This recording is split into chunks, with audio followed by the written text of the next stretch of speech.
ప్రథమంగా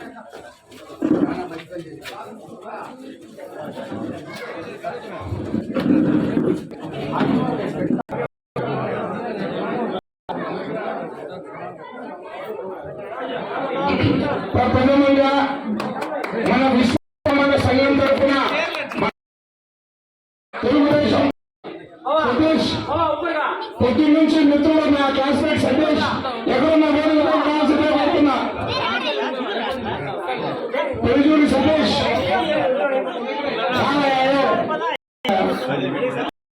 విశ్వబ్రాహ్మణ సంఘం తరఫున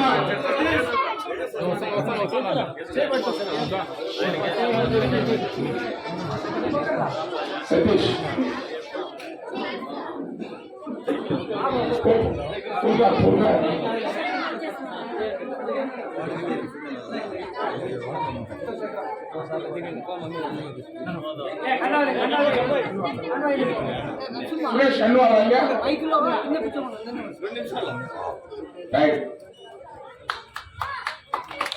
జై తెలుగుదేశం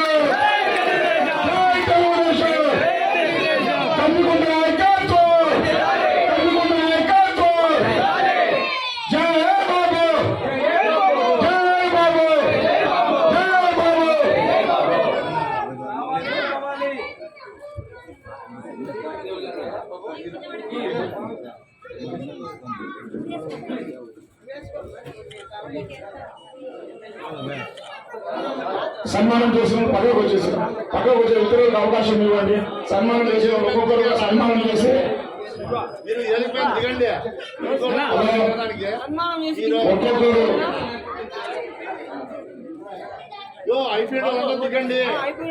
హలో సన్మానం చేసిన వాళ్ళందరూ ఒక్కొక్కరు దిగండి, ఒక్కొక్కరు వచ్చి సన్మానం చేయండి.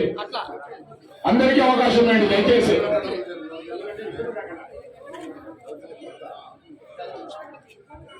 ఓకే మరి థ్యాంక్ యూ. ఈరోజు చెక్ చేసుకోవడం, ఆ చుట్టుపక్కల ఉండే వాళ్ళందరికీ చెప్పడం, అందరూ బూత్ ఎక్కడ ఉందో అది కనుక్కోవడం, ఆ బూత్ దగ్గర ఏమైనా లోటుపాట్లు ఉంటే నాయకుడిని తెలియజేసి అక్కడ ఆ లోటుపాట్లను సరిదిద్దడానికి అధికారులతో మాట్లాడే చర్య కూడా తీసుకోవడం జరుగుతుంది. కాబట్టి సమ్మెల వేదికపై రావాల్సిందిగా కోరుతున్నాం. సమ్మెల వేసుకోపా, సమ్మెల పుట్టింటికి రా చెల్లి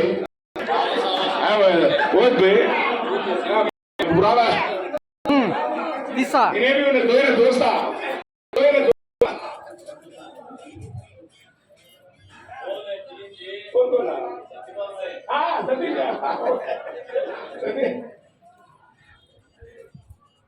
ఈనాటి కార్యక్రమాన్ని మన ప్రథమంగా మన కృష్ణప్ప గారు మాట్లాడాల్సిందిగా కోరుతున్నా. నా మాట్లాడినా ఈరోజు మనకందరికీ శుభదినం.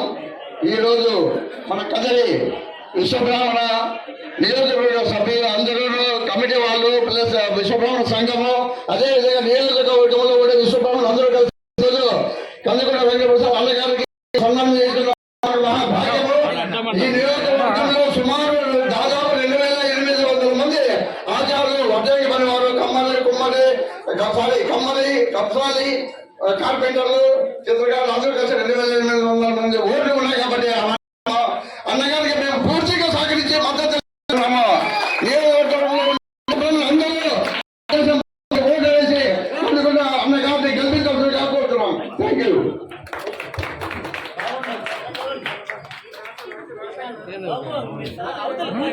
ఈ కార్యక్రమం ఉద్దేశించి మనందరి నాయకులు నిన్నటికి నేటికి ఎప్పటికీ మన వెన్నంటే నడుస్తున్నటువంటి, మనకు అండాదండ అయినటువంటి మన నాయకులు, మన ప్రియతమ నాయకులు శ్రీ కన్యకుంట వెంకట ప్రసాదన్న గారికి, మరియు మన రాష్ట్ర నాయకులు శ్రీ వాహిదన్న గారికి, ఇక్కడ సభను అలంకరించినటువంటి మున్సిపల్ కౌన్సిలర్లకు, మన విశ్వబ్రాహ్మణ సంఘ సభ్యులందరికీ, కుల మతాలకు ఇక్కడ ఇచ్చేసినటువంటి మా అక్క చెల్లెమ్మలందరికీ ప్రతి ఒక్కరికి నా హృదయపూర్వక నమస్కారములు తెలియజేసుకుంటూ, మీ అత్యంత విలువైన సమయాన్ని నేనైతే వృధా చేయను. కేవలం 2 మాటలు ముగిస్తాను. ఎవరైనా కానీ ఎలక్షన్లలో కంటెస్ట్ చేసే అభ్యర్థులు మన ప్రాంతాన్ని అభివృద్ధి చేస్తానని హామీ ఇస్తారు, లేదా ఇంతకుముందు వాళ్ళైతే ఏదైతే సమాజానికి సేవ చేసి ఉంటారో అది చూపించి నేను మనందరి కోసం ఈ సేవ చేశాను, ఈ రోజు మీ దగ్గర వచ్చి నేను కూలి అడుగుతున్నాను, నేను కష్టపడినానని చెప్పేసి అడగాల్సిన బాధ్యత నాయకుడికి ఉంటుంది. అటువంటిది కాకుండా ఈ రోజు ఎక్కడి నుండో దిగుబడి రాజకీయ కాలశక్తిలో 3 నెలల ముందు స్వెటర్లు అమ్ముకునే వాళ్ళు వచ్చారు. ఈ రోజు వాళ్ళు ఉన్నారా? మీ అందరికీ అడుగుతున్నా, దయచేసి వాళ్ళు ఉన్నారా లేదా? లేదు అనే వాళ్ళు చేతి చూపించండి లేదు. అటువంటి వాళ్ళు వస్తారు, స్వెటర్లు అమ్ముకుంటారు, సీజన్ అయితే పారిపోతారు. అటువంటి రాజకీయ బిహారంలో ఈ రోజు కథల్లో దిగినారు. దయచేసి విచక్షణ కలిగినటువంటి నా ముస్లిం సోదరులందరికీ, ఎస్పెషల్లీ దేవశిల్పి అయినటువంటి మహేశ్వర పాండ్యాలకు చెందినటువంటి మహేశ్వర నిర్మాణం చేసిన దేవశిల్పి విశ్వకర్మ వారసులైనటువంటి విశ్వబ్రహ్మణ చేతులు జోడించి అందరికీ నమస్కరించుకుంటూ, ప్రతి ఒక్కరి భగవంతుడు మన ఇస్లాంలో అఖలే సలీం అంటారు. అఖలే సలీం అంటే విచక్షణ జ్ఞానం. నా తల్లి నా చెల్లి ఎవరు అని ఆలోచన చేసే శక్తి ఇచ్చింటుంది. అదేవిధంగా ఇక్కడ ఉన్నటువంటి ప్రతి ఒక్క కదిరి ప్రాంతానికి చెందినటువంటి ప్రతి వ్యక్తి కూడా ఎవరైతే మరాఠీ పదవిన జరుగుతారో వారిని చెప్పులతో ఒకటే మన గంప గుర్తుగా మన 100 సంవత్సరాల పాటు ఎప్పటికీ మనకు కొండంత అండగా ఉన్నటువంటి కందిగుంట వెంకటప్రసాద్ ఈ రోజు మనం అండగా నిలబడాలని చెప్పేసి మరొక మరి మీ అందరికీ చేతులు జోడించుకుంటూ కందిగుంట నాయకత్వం, కందిగుంట నాయకత్వం, జై తెలుగుదేశం. జాబు రావాలంటే బాబు రావాలి. జై తెలుగుదేశం. చేసినటువంటి అందరికీ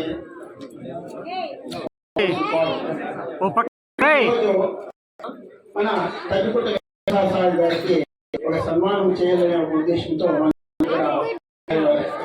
కూడినాము. సార్ నేను చెప్పేది ఒకటి, 2009లో మీరు కంటెస్ట్ చేసినప్పుడు కూడా ఏ స్థలంలో మేము మీకు సన్మానం చేయడం, మీటింగ్ పెట్టడం జరిగింది శివరాములు అందరూ కలిసి. తర్వాత కూడా మీటింగ్ విజయ్ కూడా మేమంతా మీ వెంటనే మీకు అదేవిధంగా మేము ఈ ఎలక్షన్లో కూడా మీకు సపోర్ట్ మేము అనుకుంటున్నాము. అది కాకుండా మాకు బీసీ సంఘ ఆశా జ్యోతిగా మేము తప్పకుండా మా సొంత సమస్యలు మేము ఆశిస్తూ మిమ్మల్ని మా విశ్వబ్రాహ్మణ సంఘం ఖచ్చితంగా చెప్తాను సార్. అందరి కలిసి నేను హామీ ఇస్తున్నాను. అందరి ఓట్లు మా ఓట్లన్నీ కూడా మీకే తప్పకుండా పడతాయి. మీరు దయచేసి నేను మా విశ్వబ్రాహ్మణ సంఘం సమీపం కొంచెం నెక్స్ట్ టైంలో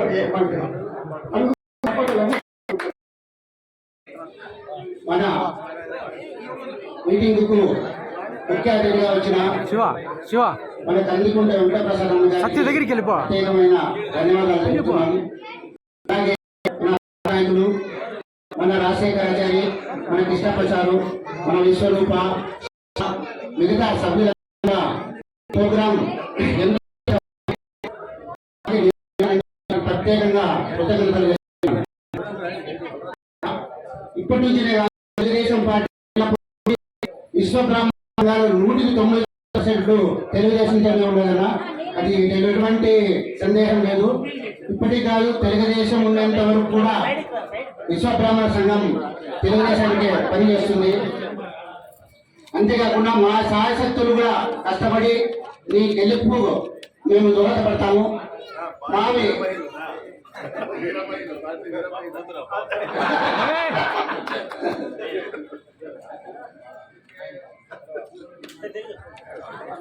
కాబట్టి అన్న మా స్వర్ణకారులు కూడా చాలా ఇబ్బందులు ఉన్నారు.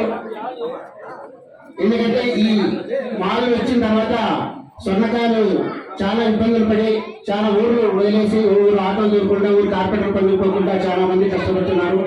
మన ప్రభుత్వం వచ్చిన తర్వాత మన ప్రధాన కార్యదర్శి జాతీయ ప్రధాన కార్యదర్శి నారా లోకేష్ గారు వారికి కార్పొరేషన్ ఏర్పాటు చేసే సంబంధించిన ఉన్నతాలకు మాకు హామీ ఇచ్చారు. వారికి ప్రత్యేకమైన ధన్యవాదాలు తెలుపుతున్నాము. మా ద్వారా మేము చేయాల్సిన పనులను మేము ఖచ్చితంగా చేస్తాము. కావాల్సింది లబ్ధి చేకూరుస్తారని ఆశిస్తూ ఇంకా చాలా మంది మాట్లాడే ఉన్నారు. నేను అందరితో ముగిస్తున్నాను. సభకు నమస్కారం. మా మద్దతు సంపూర్ణ మద్దతు మీకే ఇస్తున్నాం అన్నారు. అందరికీ నా నమస్కారాలు. గత 4 ఎలక్షన్ల గురించి ఎమ్మెల్యేలు వస్తున్నారు పోతున్నారు, కానీ లెజెండ్ అని సినిమాలో చెప్పినారు, కానీ కదిలో లెజెండ్ ఎవరైనా ఉన్నారు చంద్రకుంట వెంకట ప్రసాద్. ఆయన పార్టీ కాదు, ఆయనకు బిడ్డలు లేరు, కానీ సర్వీస్ కదిరికి ఏదో నేను చెయ్యాలి, నేను నిలబడాలి అనే ఉన్న ఏకైక వ్యక్తి ఎవరైనా ఉన్నారా అంటే ఈజ్ ఎ లెజెండ్. ఇంతకు మించి వర్డ్స్ ఏమీ లేవు. జై కందికుంట వెంకట ప్రసాద్.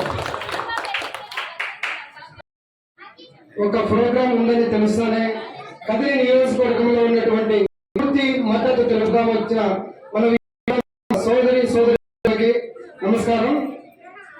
ఆంధ్రప్రదేశ్ లో గత 2019 నుండి ఈ రోజు వరకు మన విశ్వబ్రాహ్మణులను ఎంత ఘోరంగా అవమానిస్తున్నారంటే వైసీపీ పార్టీలో చెప్పిన ఒక వ్యక్తి ఈ రోజు ఆంధ్రప్రదేశ్ విశ్వబ్రాహ్మణులకు మాట ఇచ్చి విశ్వబ్రాహ్మణులు తాలుబొట్టు చేసే హక్కు కానీ కాలిమెట్టే అమ్మే హక్కు కానీ ఇస్తామని చెప్పి ఒక ఎమ్మెల్సీ ఇస్తామని చెప్పి మాట తప్పి మనము తిప్పిన ఒక రకంగా చెప్పాలంటే బ్యాడ్ వ్యక్తి. విశ్వబ్రాహ్మణ సోదరులకి బీసీలలో ఉన్నటువంటి వాళ్ళకి గుర్తింపు లేకుండా చేసిన ఏకైక రాజకీయ నాయకుడు ఎవరన్నా ఉన్నారు అంటే వైఎస్ జగన్మోహన్ రెడ్డి గారే. విశ్వబ్రాహ్మణులకి నీచంగా అన్యాయం చేసిన వ్యక్తి ఈ రోజు రాష్ట్రంలో ఎవరన్నా ఒక వ్యక్తి ఉన్నారంటే వైఎస్ జగన్మోహన్ రెడ్డి గారు. పేరు చెప్పుకునే కానీ సిగ్గుపడాలి రాష్ట్రంలో ఉన్న విశ్వబ్రాహ్మణులు మొత్తం. ఈరోజు వాస్తవంగా చెప్తున్నాను, ఎంతమంది ఎన్ని పనులు చేసినా రాష్ట్రంలో కరోనా వచ్చిన టైంలో అయ్యా విశ్వబ్రాహ్మణులు దాదాపు 25 లక్షల మంది ఉన్నారు. చాలా మంది కార్పెంటర్లు ఉన్నారు, మన వాళ్ళు బంగారు పని చేసే వాళ్ళు ఉన్నారు, శిల్పులు ఉన్నారు, 5 వృత్తులు చేసే వాళ్ళు ఉన్నారు. ఒక మెమరాండం పంపించాము, మనిషికి 10,000 రూపాయలు ఇవ్వండి, వృత్తిని ఎందుకు ఇవ్వండి అని. ఒక దరిద్రం పట్టినాడు ఆంధ్రప్రదేశ్ కి, దరిద్రం పట్టినట్టు.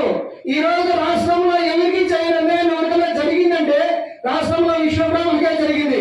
అది గమనించలేని విధవులు చాలా మంది, ఏమనుకోకండి 2 రోజులుగా, అది గమనించలేని వైసీపీ విధవులు చాలా మంది విశ్వబ్రాహ్మణ సోదరులు కలుసుకొని తిరుగుతున్నారు కొంతమంది. నిజం చెప్తున్నాను, ఈ రోజు మన వాళ్ళు చాలా అజ్ఞానమైన స్థితిలో పనులు లేక వ్యాపారాలు లేక మన వాళ్ళు చాలా మంది ఆత్మహత్యలు చేసుకున్నారు అన్న విషయం మీరు ఎప్పుడన్నా కానీ ఆత్మహత్యలు చేస్తున్నారు. అటువంటి వైసీపీని గెలిపిస్తామా? రాష్ట్రంలో 175 నియోజకవర్గాల్లో ఉన్నటువంటి తెలుగుదేశం క్యాండిడేట్లు చంద్రబాబు గారి నాయకుడిని గెలిపిస్తామా? ఎవరిని గెలిపిస్తాము? చంద్రబాబు గారు, రామారావు గారు విశ్వబ్రాహ్మణుడు వెంట ఉండి ఆంధ్రప్రదేశ్ లోనే కాదు కలియుగంలో కాలజ్ఞానాన్ని బయటికి తెచ్చిన వ్యక్తి ఎవరైనా ఉన్నారంటే కేవలం రామారావు గారు మాత్రమే. ఇది ఒక్కటి ప్రభుత్వం గమనించాలి. ఈరోజు విశ్వబ్రాహ్మణులకి ఇంత వెలుగు వచ్చిందంటే, విశ్వబ్రాహ్మణులుగా గుర్తింపు వచ్చిందంటే కేవలం రామారావు గారు. అటువంటి రామారావు గారు స్థాపించిన తెలుగుదేశం పార్టీని హ్యాండిల్ చేస్తున్న చంద్రబాబు నాయుడు గారు ఈ రోజు 2014లో మనకి విశ్వబ్రాహ్మణ కార్పొరేషన్ ఏర్పాటు చేసి 100 కోట్ల రూపాయలు రిలీజ్ చేశాడు. 100 కోట్ల రూపాయలు చాలా మంది తీసుకున్నారు. కానీ వైసీపీలో 56 బీసీ కులాలని ఏర్పాటు చేసి ఈ రోజు వాళ్ళు కార్పొరేషన్ ఏర్పాటు చేశామని చెప్పి దరిద్రం కాకపోతే 56 కార్పొరేషన్ 56 లక్షల రూపాయలు పెట్టాల. 56 లక్షల రూపాయలు 56 కార్పొరేషన్ పెట్టాల. బీసీలని ఎంత అనుగదొక్కినాడు. ఈ రోజు మనం ఖచ్చితంగా మనం ఎవరైనా గెలిపించుకోవాలంటే ఉమ్మడి తెలుగుదేశం పార్టీ ఎక్కడన్నా ఏ గుర్తున్నా ఉమ్మడి తెలుగుదేశం పార్టీని గెలిపించుకోవాలి. పైన చంద్రబాబు రావాలి. ఇక్కడ కదిరికి వచ్చిందంటే కందికుంట గారు నేను ఉన్నాను కదిరికి 20 సంవత్సరాలుగా ఎంతో మంది వస్తున్నారు, ఎంతో మంది పోతున్నారు. 5 ఏళ్ళ ఒక ముఖం కనబడేది, 5 ఏళ్ళ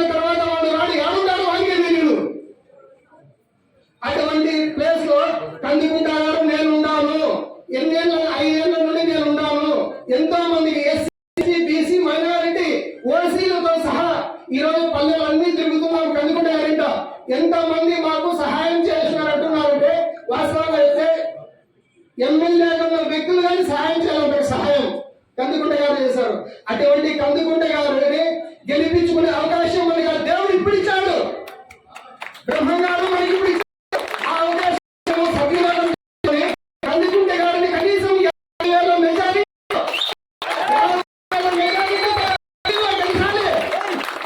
మనం ప్రతి ఒక్కరికి ఈ విషయం తెలియజేయాలి. ఇంకా చాలా మాట్లాడేది ఉంది, తక్కువ జనాలు ఉన్నారు, అది మళ్ళీ మాట్లాడతాం. Thank you very much. వేదికలో అందించిన పెద్దలు కదిరి నియోజకవర్గ తెలుగుదేశం పార్టీ ఇన్ఛార్జ్ కందికొండ ప్రసాద్ అన్న గారికి, ఇక్కడ ఉన్న రాష్ట్ర పరిశీలకులు అన్న గారికి, ఇక్కడ ఉన్న కౌన్సిలర్లకి, పార్టీ సభ్యులకి, బ్రాహ్మణ అందరికీ నా నమస్కారాలు తెలియజేసుకుంటూ, ఇవాళ నేను తెలుగుదేశం పార్టీలో జాయిన్ కావడం నాకు ఎంతో ఆనందంగా ఉంది. తిరిగి సందర్భానికి వచ్చినంత ఆనందమైందని ఈ సందర్భంగా తెలియజేస్తున్నాను. తెలుగుదేశం పార్టీకి విశ్వబ్రాహ్మణులు 1923 నుంచి ప్రధాన కారణం ఆ రోజు వీరబ్రహ్మేంద్ర స్వామి వెలుగులోకి తెచ్చిన ఎన్టీ రామారావు గారైతే విశ్వబ్రాహ్మణులకు వెన్నంటే ఉండి నడిపి కందికొండ ప్రసాద్ అన్న అని ఈ సందర్భంగా తెలియజేస్తున్నాను. కందికొండ ప్రసాద్ అన్నకు మన సమస్యలు అవసరం, సమస్య మన ఇంట్లో ఉన్న సమస్య కూడా ఆయన పూర్తి స్థాయిలో తెలుసు. ఎందుకంటే కుటుంబ సభ్యుడిగా ఉన్నాడు కాబట్టి ఇక్కడ ఏం జరగాలా, ఏం జరగకూడదు, ఏం చేయాలా అనేది ఆయన పూర్తి స్థాయిలో అవగాహన ఉంది. ఎందుకంటే ఇప్పుడు మద్దతు ప్రకటించడం కాదు, గత ఆయన ఇండిపెండెంట్ గా పోటీ చేసి నుంచి విశ్వబ్రాహ్మణులు ఆయన పూర్తి స్థాయిలో వెన్నంటి ఉండి పూర్తి స్థాయిలో సహాయ సహకారం ఇచ్చిన మరింత సహాయ సహకారాలు ముందు రెట్టించిన ఉత్సాహంతో పని చేయాల్సిన అవసరం ఉంది. మనం ఓట్లు వేయించడం కాదు, మనం మన తోటి సభ్యులతో, మనకు పరిచయం ఉన్న వ్యక్తులతో, మనకు కావలసిన వ్యక్తులు అందరితోనూ ఆయనకు ఓట్లు వేయించి ఆయన్ని గెలిపించి అసెంబ్లీకి పంపితే ఈసారి కదిరి చరిత్రను మార్చబోతాడు అని ఈ సందర్భంగా తెలియజేస్తున్నాం. మన సమస్యలు ప్రత్యేకంగా ఆయన చెప్పాల్సిన అవసరం లేదు. ఇటువంటి సమయంలో ఆయన సమయం కూడా చాలా విలువైంది కాబట్టి నేను కూడా ఎక్కువ మాట్లాడదలుచుకోలేదు. ఆయన ప్రత్యేక సమస్యలు చెప్పుకోకుండా ఈ కష్టపడి పనిచేస్తాం, పంపిద్దాం, తిరిగి పని చేయడాన్ని సందర్భంగా తెలియజేసుకుంటూ మీ ఇక్కడికి వచ్చి ఆయనకు సహకారం ఇచ్చి ఆయనకు సన్మానించిన సందర్భంగా మీ అందరికీ ప్రత్యేకంగా ధన్యవాదాలు తెలియజేసుకుంటూ నేను సెలవు తీసుకుంటాను. అదేవిధంగా ఈ రోజు ఏదైనా చేయాలా, నేను కులమా మతమా చూడకోకుండా గుణమున్న వ్యక్తి ఎవరైనా ఉన్నారు ఈ నియోజకవర్గంలో అంటే ఎందుకుంటే వెంకట ప్రసాద్ చెప్పదు. ఆయన ఎవరైనా సరే వాడు తన ఇంటి తలుపులు తట్టితే నాకు సాయం కావాలంటే నేను ఉన్నాను అని ఆ రోజే ముందు ఉన్నటువంటి వ్యక్తి ఎవరైనా ఉన్నారంటే కందుకుంట వెంకట ప్రసాద్.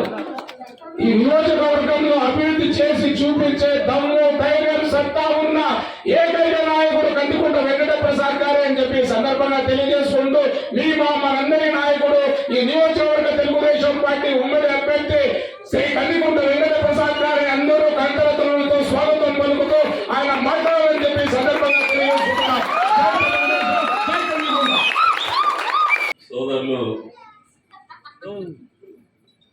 కౌన్సిలర్ అయినటువంటి రాజశేఖరాచార్య గారు తెలుగుదేశం పార్టీలో చేరి ఈ ఎన్నికల్లో మా గెలుపు కృషి చేయాలని చెప్పేసి ఆలోచనతో ముందుకు వచ్చినటువంటి సందర్భంగా ఏర్పాటు చేసినటువంటి కార్యక్రమానికి అధ్యక్షత గారికి,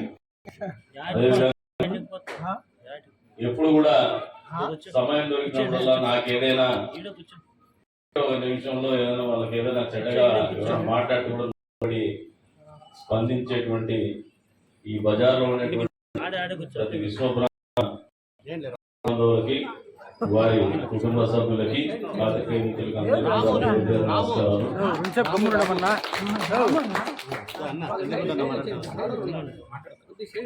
ఇంతకుముందు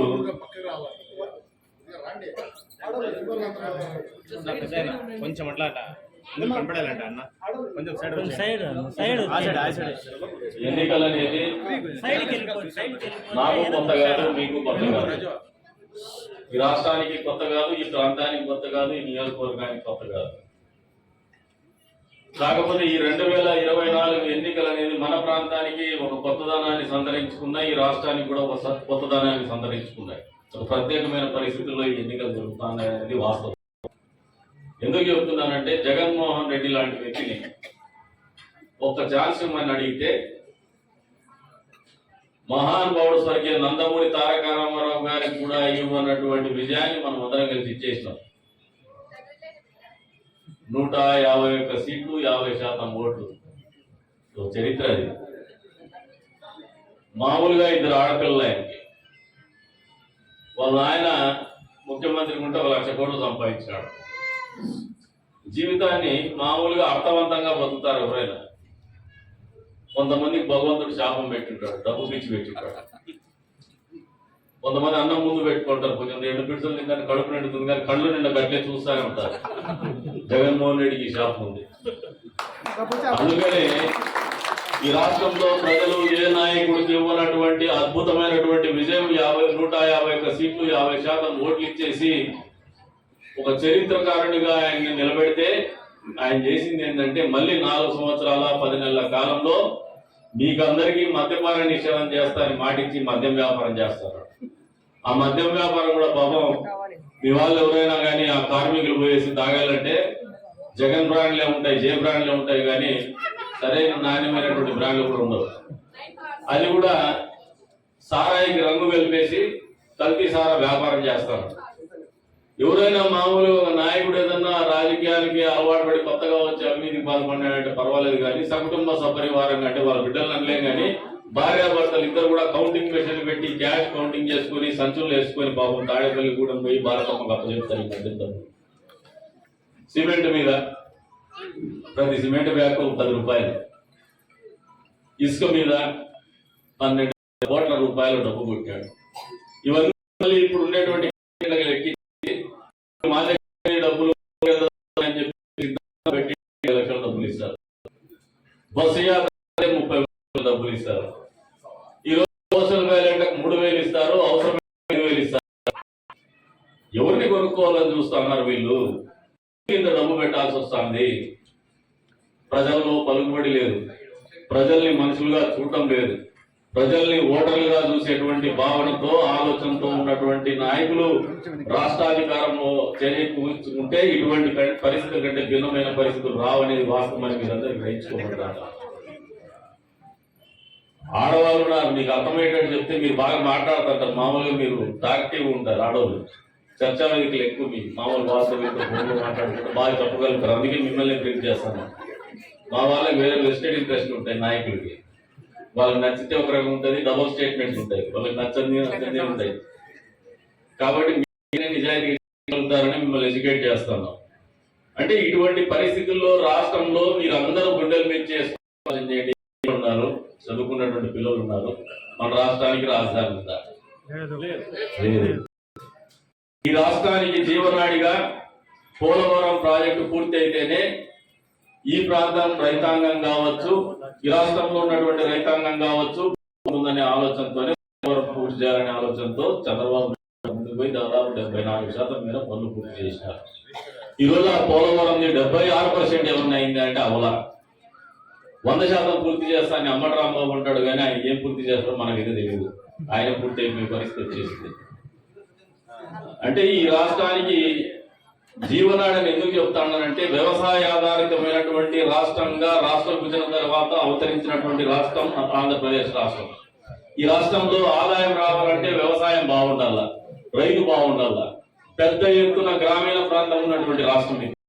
రెవెన్యూ కావాలంటే ఖచ్చితంగా ఆదాయం పెంచుకోవాలంటే గ్రామీణ ప్రాంతంలో ఉన్నటువంటి రైతాంగం వ్యవసాయం లాభసాటిగా చేయగలిగినటువంటి పరిస్థితి ఉంటే మాత్రమే రాష్ట్రంలో ఆదాయ వనరులు పెరుగుతాయని సుస్పష్టంగా ఉంది. మరి ఇటువంటి పరిస్థితుల్లో గత ప్రభుత్వ హయాంలో మీరు ఆలోచన చేసుకోండి. ఇక్కడ చెరువులపల్లి రిజర్వాయర్ చూసినారమ్మా మీరు.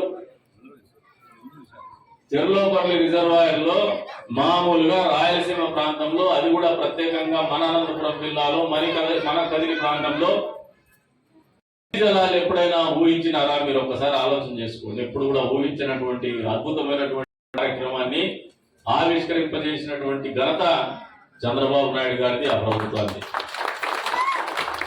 ఆ ప్రభుత్వం హయాంలోనే మన మున్సిపాలిటీకి తాగునీటి అవసరాల కోసం నీటిని కేటాయింపులు చేస్తూ కూడా జీవో విడుదల చేసినాం. ఇంతవరకు అమలు నోచుకోలేదు ఈ ప్రభుత్వం.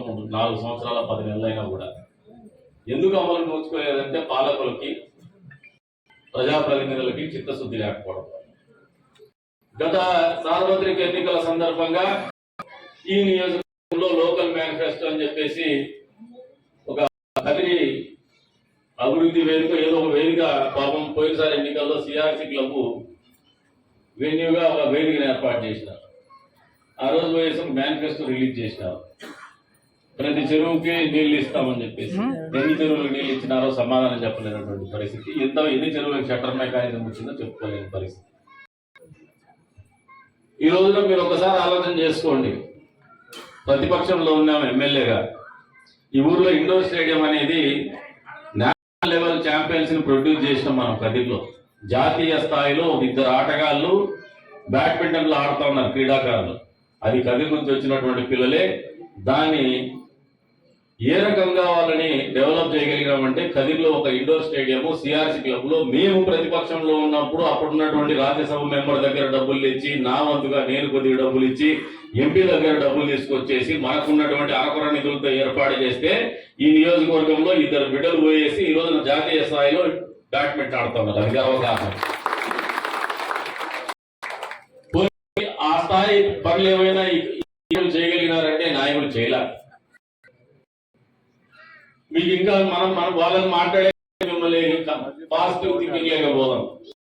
ఇందాక ఒక పెద్ద ఆయన మాట్లాడుతూ చెప్పినాడు, ఇదే స్థలంలో 2009లోనే కాదు ప్రతి ఎన్నికల్లో కూడా వెనుకబడిన వర్గాల వాళ్ళు ఎప్పుడు కూడా ఒక మీటింగ్ పెట్టుకొని అందులో ప్రతి నాయకురామంలో వడ్డర్ సంఘం మీరు కావచ్చు ఎప్పుడు కూడా మా వెన్నంటే ఉన్నారు, మాకు వెన్నుదన్నుగానే ఉన్నారు. మేము ఎప్పుడు సదా కృతజ్ఞతలు ఉండాలి. మాకు ఎక్కడ వేరే ఆలోచన ఉండదు. మీ జీవితంలో మంచి రావాలా, కొత్తదనం రావాలా, సంతోషం రావాలని కోరుకుంటాం. మరి 2009వ సంవత్సరంలో ఇక్కడే వేదికగా ఒక ఏర్పాటు చేసి గురుప్రసాద్ కూడా వచ్చినారు. ఆ రోజు గురుప్రసాద్ గారు వచ్చినప్పుడు మీకు ఎంతమందికి నేను మాట్లాడినది గుర్తుందో నాకైతే తెలియదు. ఎంతమంది ఆ రోజు ఉన్నారు ఇక్కడ? అందరూ ఉన్నారు. పెద్దవాళ్ళు కొంతమంది లేరు. నేను ఆ రోజు ఒక మాట చెప్పిన, మీకు ఎంతమంది గుర్తుందో చెప్పండి. అది మాత్రం గుర్తులేదు ఎవరికి.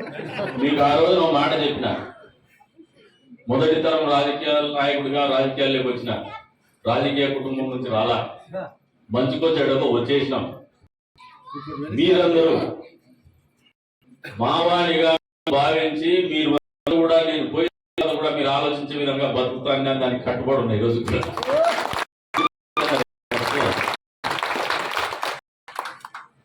అంటే ఒక కమిట్మెంట్ అనేది ఉండాలి లీడర్. 5 ఏళ్లకు ఒకసారి పోవడానికి నా వ్యక్తిగత జీవితం కాదు ఇది, నా కుటుంబ సమస్య కాదు ఇది, ఇది ఊరి సమస్య.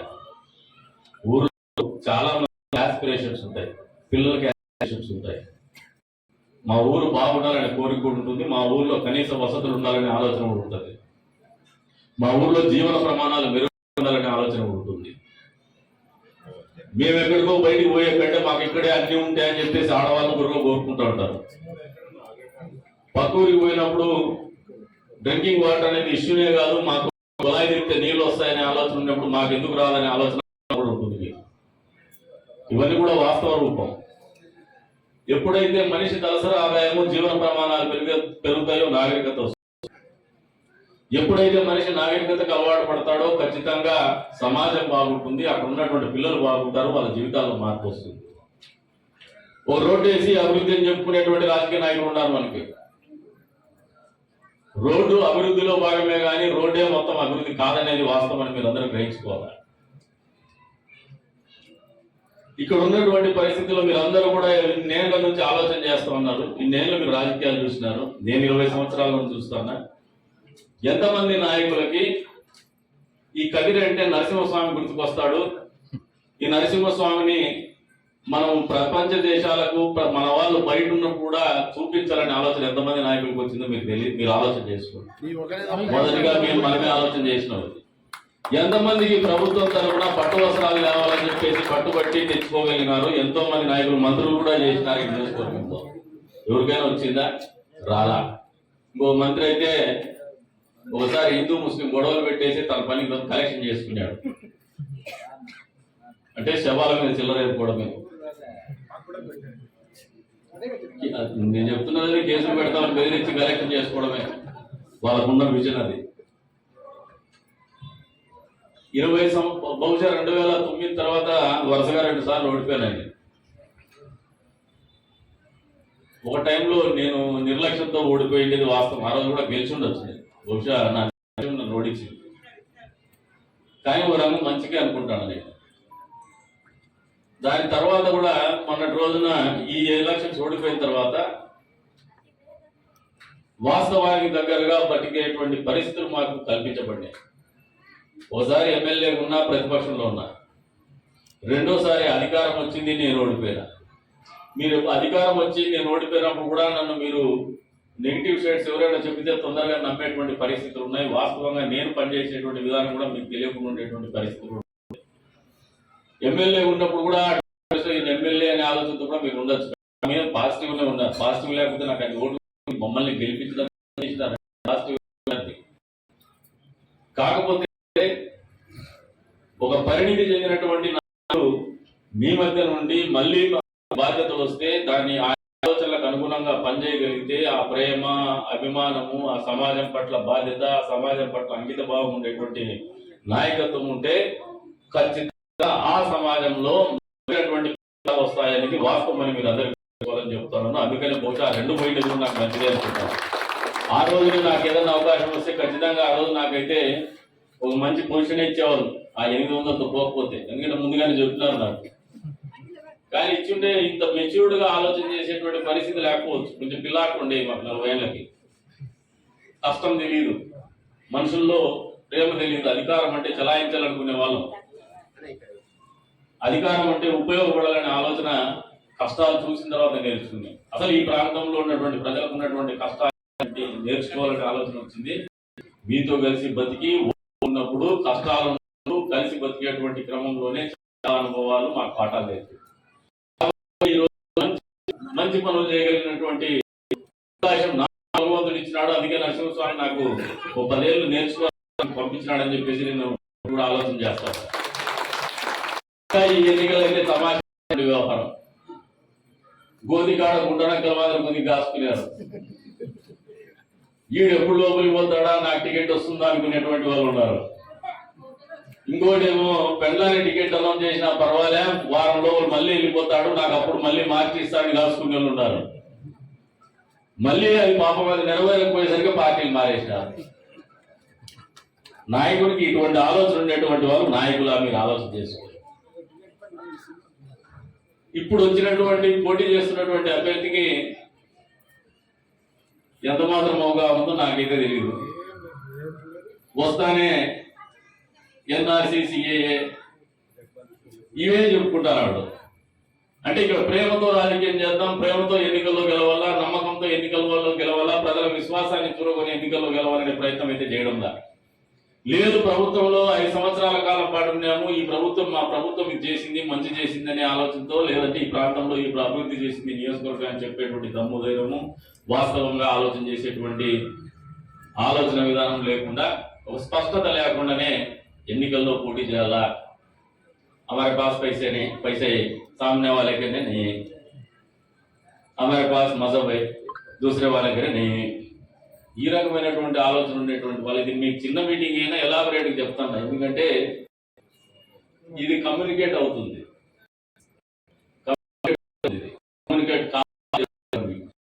ఇవన్నీ నా అనుభవం మాట్లాడుతున్నాను. మంచి ఆలోచనతో మాట్లాడుతున్నాను. ఆలోచన ఉన్నటువంటి సమాజం సార్ పక్కన కూడా